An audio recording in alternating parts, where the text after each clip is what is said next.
during this very challenging time where we had to be forced to be separate from our friends and our colleagues, I was really grateful for this Anchor app, which has allowed me to continue the podcast after almost 1 year of working on it. It's free. You simply go to anchor.fm and download the app. And there you'll find all the tools that you need to record and edit your podcast, as well as to invite people onto your podcast through the app.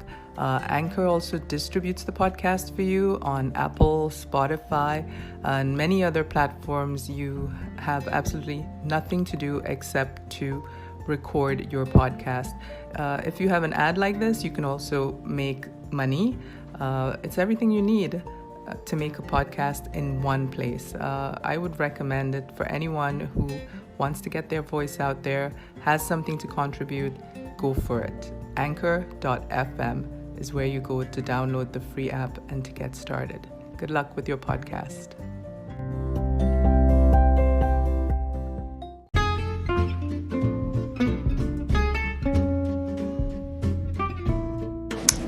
Hi, welcome back to another episode of the Bees and Honey podcast.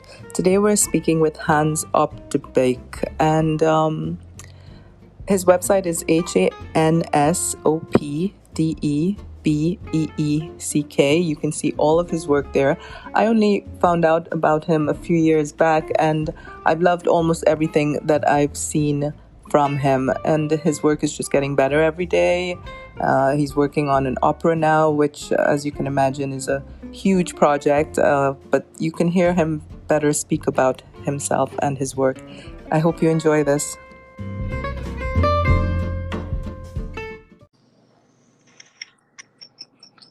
Hi, Hans. Hello. How are you?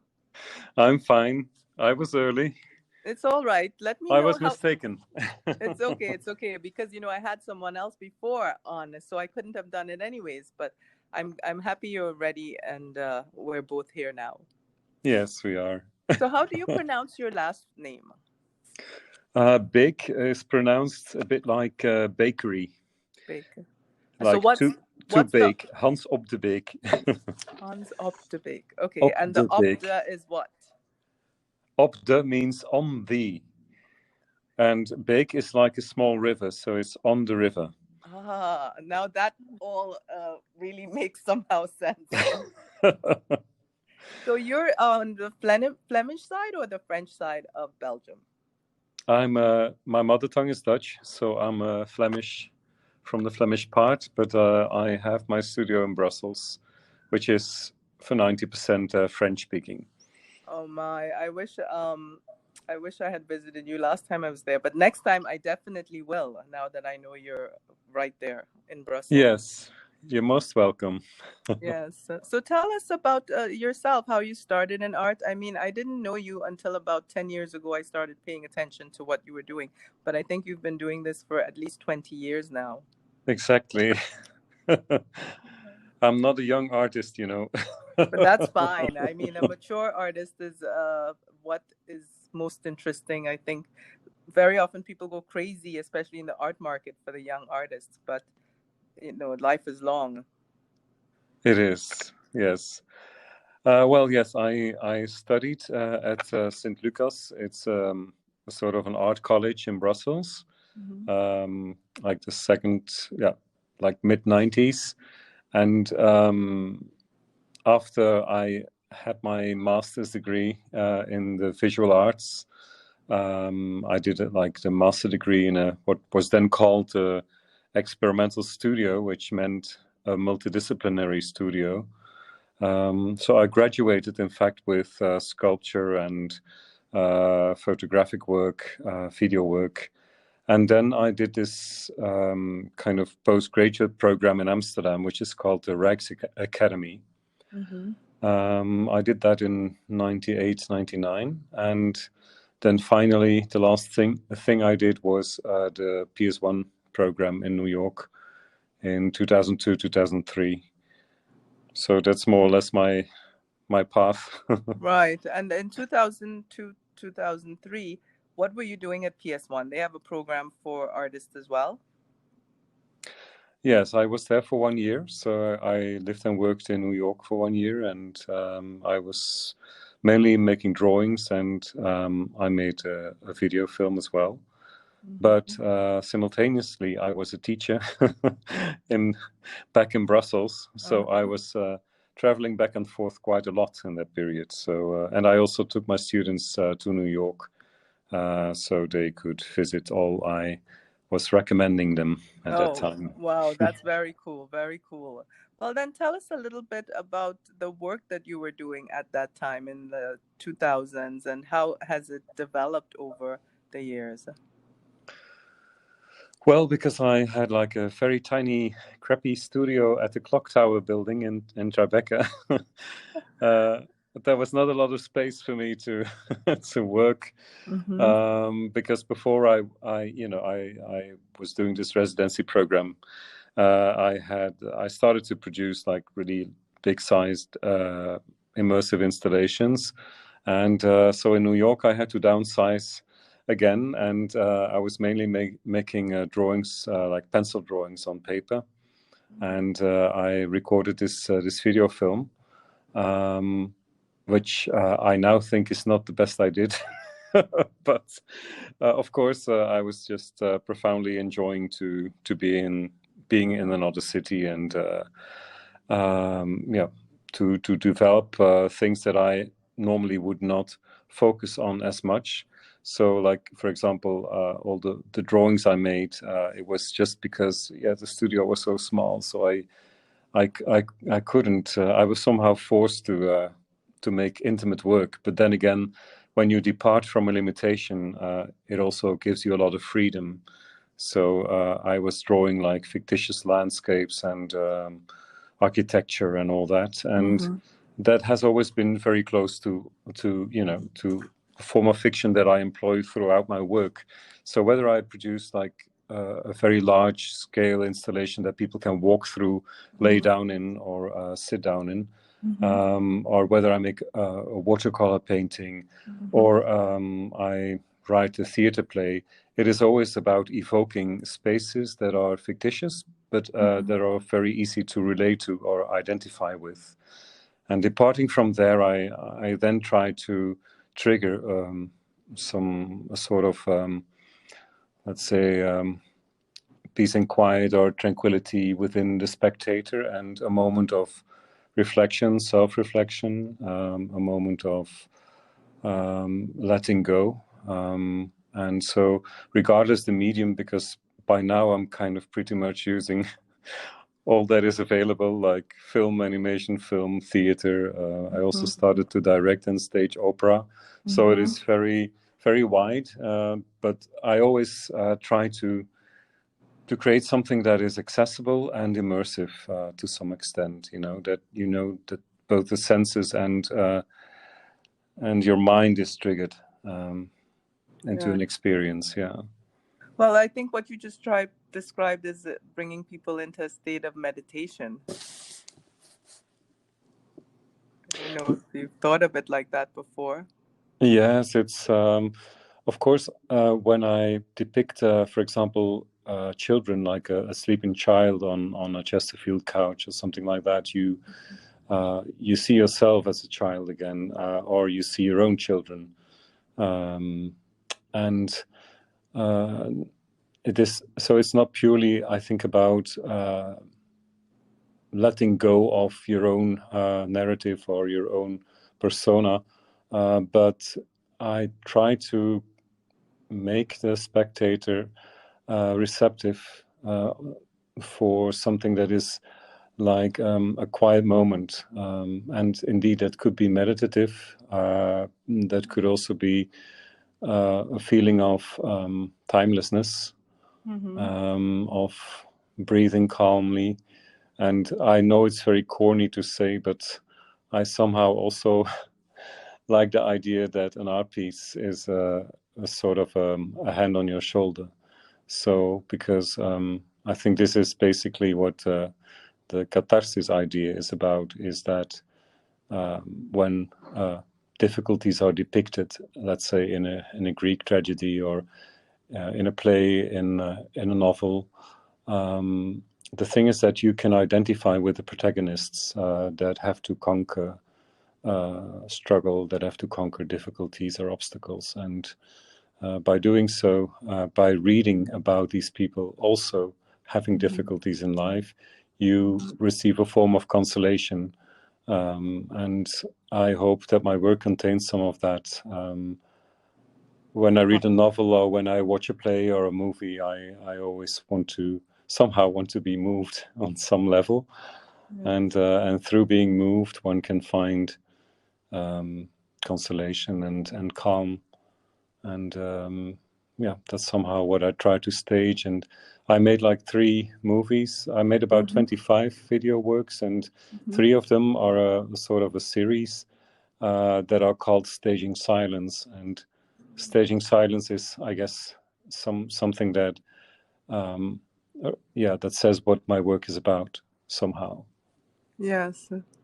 So tell me, I know you're working on new things now, but what is the process like? Because there's so many different things. Like what does your day look like? Each day, I guess, is different, but are you writing some time of the day? Are you drawing some time of the day? Are you how does it work in your studio?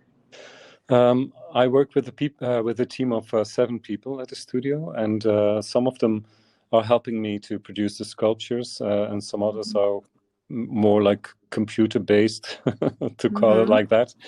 So they help me with video editing, or editing of photographs, photographic material, documentation, things like that.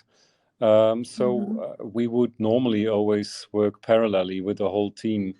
Of course, when I write, nobody can help me with that. Or when I paint or draw, it's just me and the paper and the brushes. So, and sometimes, for example, the sculptures that need my personal hand, like sculpting of a rock or something more abstract that I cannot explain to my to one of my assistants. Of course, that then is my job to do. And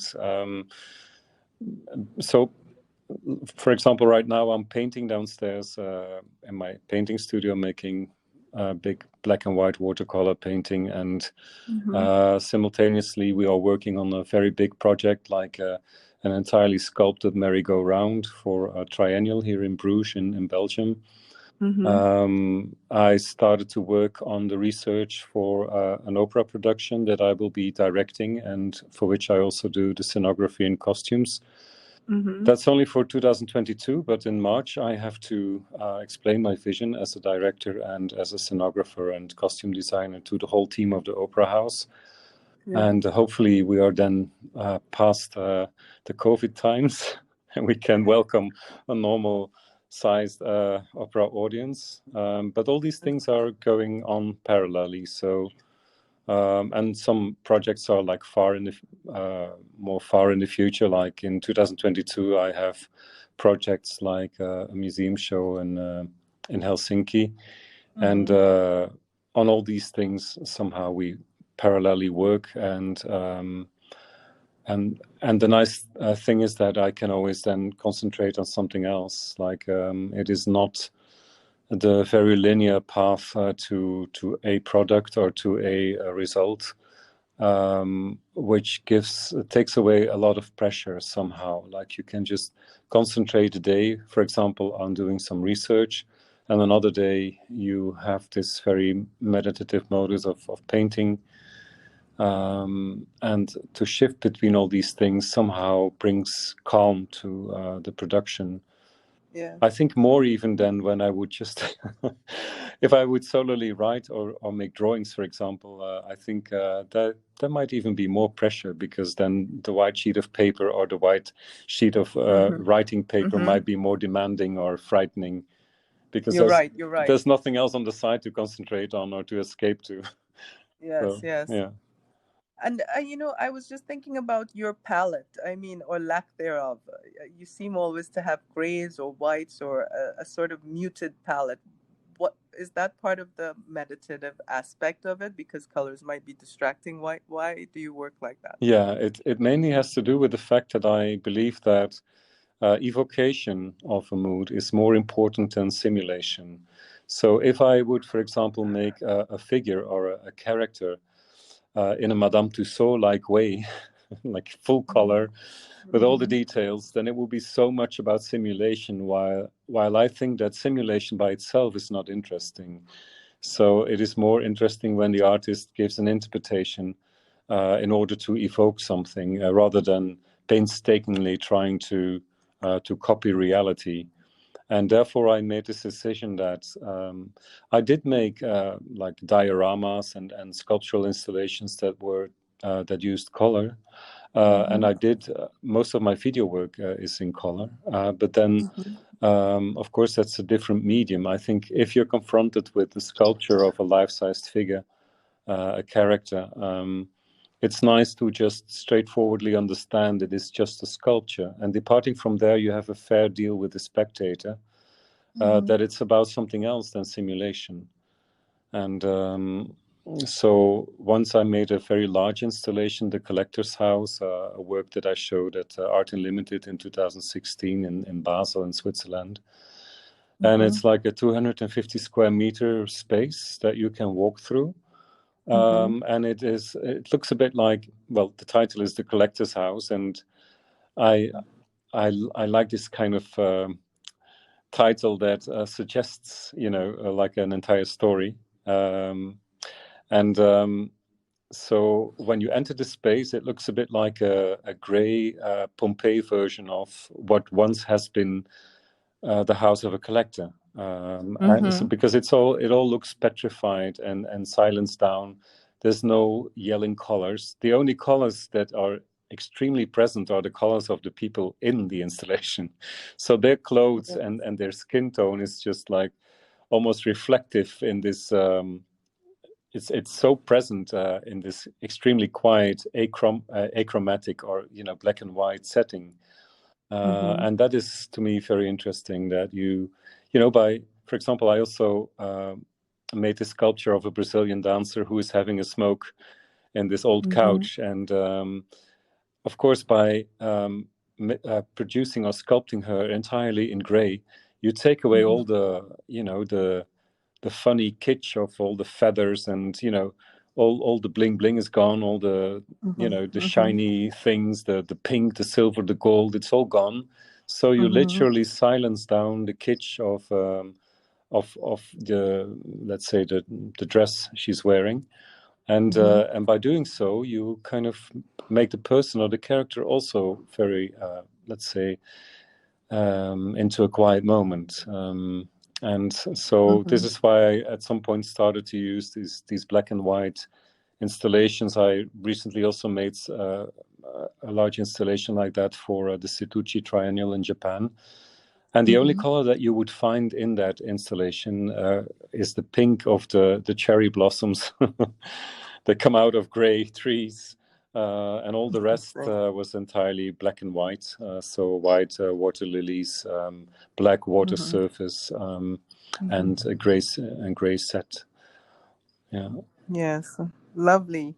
Well, tell me a little bit about who influenced you, because I would guess you're mostly steeped in classical stuff like portraits, still lifes, landscapes. Who as an artist influenced you growing up, or even now? I have to say that there's a lot of people that I admire, like the painter Peter Doig is someone I adore. It's like a contemporary artist that manages to create paintings as an incredibly immersive thing. Like when you stand in front of a landscape of his and there's like this bearded man on a canoe, you're looking at him, he's looking at you, and it's executed in such a simple way. I mean, like it's not painted like the old masters did. It's just more rough and but it's so immersive and evocative and fairy tale like that I'm immediately in that landscape mentally. But for myself, if I think of people that influenced me as artists, then indeed I love the heritage of the old masters, the Renaissance painters, the painters of the Golden Age, like Vermeer, for example, and how this beautiful natural light falls into the room of the girl who's holding a letter in her hands, and how the light makes the painting into an experience. I profoundly believe that the use of light is the very thing that makes a painted image or a large immersive installation, that the light is animating it, gives life to the very scene. And of course, on the other hand, you could also totally ruin a work by by the wrong light. For example, I have in Japan at the Towada Art Center, I have like a life-sized, I was honored they gave me my own pavilion there at the museum, and I have a permanent installation that that is the evocation, let's say, of a motorway restaurant or a highway restaurant. And so you can literally sit down at the diner table, and then through a window you look out on a deserted highway, a nocturnal highway. And this highway is also like totally black. The interior is black, and only the orange light of the street lights is a color, a very present color in that installation. And now I don't remember why I started to talk about that work. Yeah, well, we were talking about the influences, but yes, it really exactly. goes to my next question anyways. Yes, exactly. Like when I made that installation, people started to talk about David Lynch to me. And of course, it is a highway, well, but it indeed had this kind of gloomy character. And maybe this is why I think that probably unconsciously I might be more influenced by other media than the media I use myself. Like I don't feel like I had an influence or I was inspired by installation artists, but I would rather say, as you mentioned, like the old painting, the old masters on one hand, but on the other hand also literature like the short stories of Raymond Carver, for example, the way they are written, how they, in a very simple, seemingly simple language, evoke so much about the human condition, about how clumsily we deal with one another, and so cinema for sure also had its impact on me, and maybe that might be the reason that my large-scale installations have something cinema-like in the way they appear and they evoke a mood or an atmosphere. Absolutely. And, there are certain images and symbols, I guess you would call them, that recur in your work, kind of like they do in film. Do you recognize these yourself? Or for example, I picked out the pond, and that's why I said, when you said Op de Beeck means on the river, I said, now I got it. Well, there is, I have to admit that there, of course, well, not of course, because some are, but in my case, I'm not an autobiographical artist, so I'm not talking or whining about my own, little stories or anecdotes that compose my life. So I'm not into, talking about my life in a literal or direct way, but for sure, everything you make as an artist is filtered through who you are, and necessarily, and so I think that that what I try to do is to depart from my own experience and then broaden it to something universal. And the pond, for example, is something that when I was growing up, mainly with my mom and my siblings, we used to go to the seaside, and there was a little park.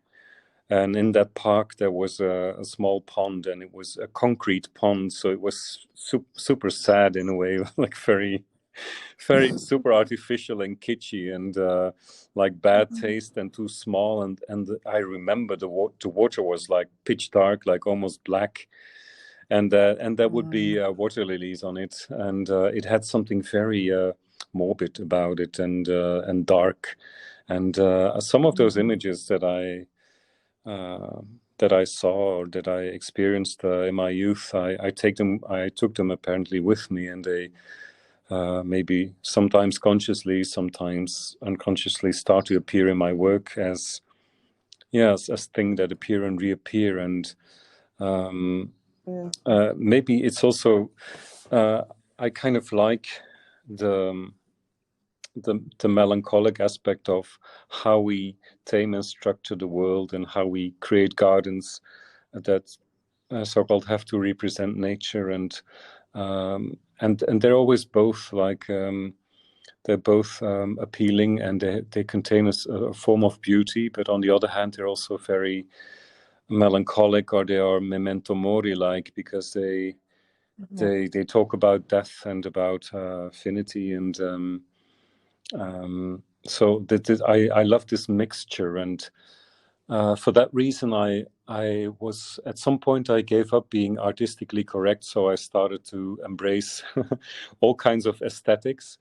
For example, in the collector's house, this big installation I made, there was a lot of kind of silence down kitsch in it as well, like what we would consider like bad taste or wrong taste objects, or like neoclassical nonsense, or and I love to mix everything, like so when you sculpt a pack of cigarettes, for example, or an empty pizza box, it becomes like something precious or treasure-like, while by itself, of course, it's just a pack of cigarettes. And yes, and box, I like these, that you kind of mix up the value of things. Like I could sculpt something like a beautiful crown or a gem, something like a jewel, and on next to it I would put like something halfly eaten, or and somehow, because they're sculpted or handcrafted, they both have the same kind of aura of something petrified from previous times, or something magical, or something that,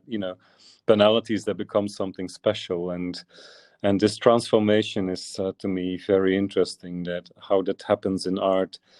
And the same goes, of course, when a novelist writes a story about, banalities of daily life, and you can be profoundly moved by the simplest of stories, simply because you can identify with it, and you recognize the suffering of a character, for example, and it can go straight to your heart, just the understanding of how that simple thing or event can profoundly move you. And I think in general that's what I try to do, to bend simple things into something that talks about something essential. Yes. Well, you mentioned siblings before, and it kind of segues into my next question. How many siblings did you have? I still have. I still have a twin brother and 2 elder sisters. So we were 4 altogether. Wow. And now you have 4 kids as well. 3 boys and a girl. Yes. Beautiful. And I know you mentioned the sleeping child as one sculpture, but how do your kids influence your creative output? I think once you become a parent, you become even more, well, I was already a kind of an emotional person. Well, not that I'm a weeping willow or so, but I was easily moved by a story or a movie or something like that. But it even became worse, from the moment I became a dad. So it makes your empathy so big, and it is. In that sense, for sure, it had an influence becoming a dad. So, and 2 of my kids also modeled for 2 of my sculptures. But of course, that was just fun to do. But it's not like they influenced the content of the work by their specific presence or so. But being a dad for sure changed me a lot. It made me even more sensitive for many things, and this is why I'm not ashamed to at times make a corny statement. Yes. Well, I have no fear of being corny myself, but the thing is, women are often asked how they balance work and life when they have kids, but men are never asked that question. So I thought I would just stick it in there to see what you said. Yeah, it's Of course, you organize your life differently, and I keep my weekends free, so I try to avoid any kind of traveling or installing of shows or doing rehearsals for theater or opera. So it's you just have to block your time and say this is family time. Mm-hmm. And I'm also someone Mm-hmm. who hardly ever goes to openings or public gatherings. Like here in Belgium, I think, okay, I spend my time making my stuff, and on the other hand, there's the kids, and I can't. I hardly go to vernissage or opening moments, or of course, I travel quite a bit, and then when I travel, of course, I do get to see things, but even when when I took my students to New York, the time that I was living there, I also told them, like, just do one thing a day. Don't visit like 20 galleries on one day, or don't, just take your time.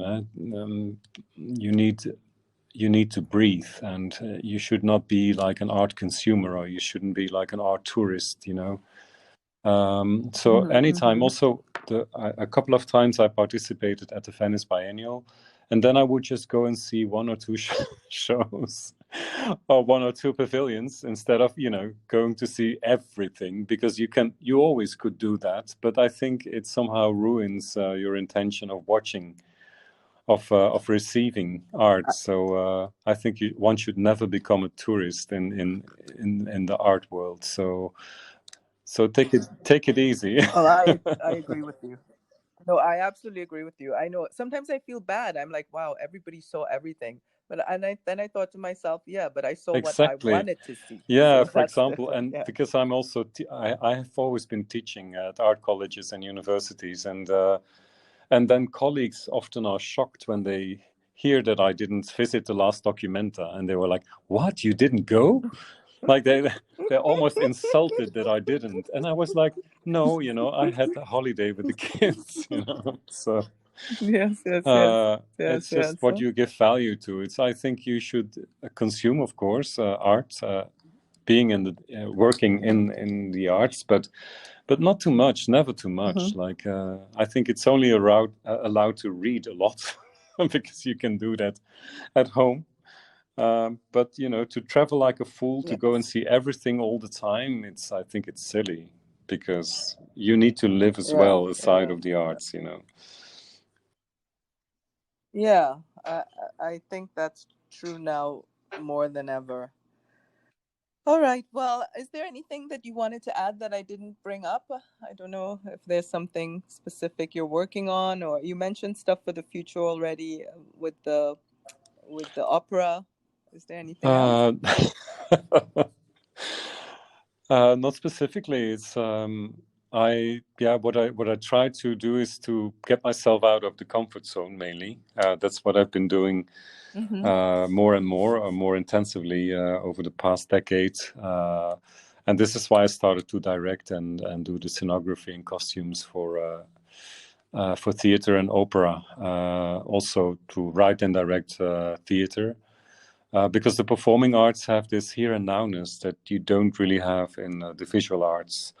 Like your text is brought to life at that very moment. That the audience is seated in the velvet chair, and the magic of a live event is something incredible.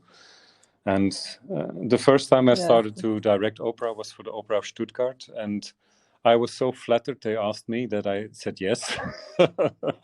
But then, Wow, I've been then I there. realized, oh my God, it's a lot of work, because I combine it with the scenography and the costumes, and normally that's 3 people doing those things, and so it was a lot of work, and now the one that I started to work on is a new creation. It's a newly composed opera. The composer is still finishing it.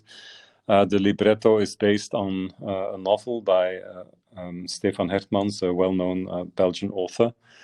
And it is just an enormous amount of work that I'm facing. And it is really because I love to feel the adrenaline of being out of my comfort zone, that's the very reason why I Yes. love this. To use like a terrible word, I love the challenge of it. Yeah. Yes.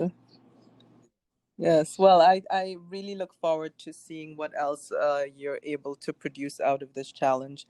I've enjoyed your work so much. Hopefully, I will enjoy more in the Thank you future. so much. Well, if there's nothing else, I'm gonna let you go. I'm sure you have a lot to do, and I'm so happy to have spoken to you today. Times like this, I really remember why I do art and why I'm involved with artists. I mean, for a long time, I wasn't enjoying the work I was doing, and speaking to artists like yourself really Thank you so inspires much. me The pleasure to was work entirely more. mine. Yes. Okay, take care. I send you a big kiss and a hug, and I A hope big to kiss come to you. visit you soon. Bye. Thank you. Mwah. Bye. Take care.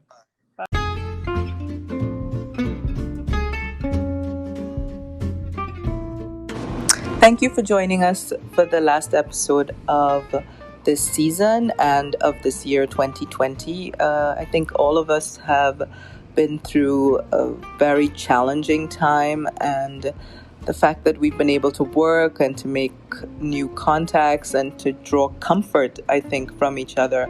You know, my 5-year-old son has made up a new motto for himself, and I think it's a great motto. He says, "Mom, it's not about whatever else I might have been talking about, which has to do with day-to-day life. He's like, it's not about that. It's about love, care, and comfort." So if we can find in this art world and in this world in general, which sometimes is so vicious, sometimes for some love, care, and comfort, we'll all be in a good place for 2021. So have a great holiday season, and we'll see each other on the other side. Bye.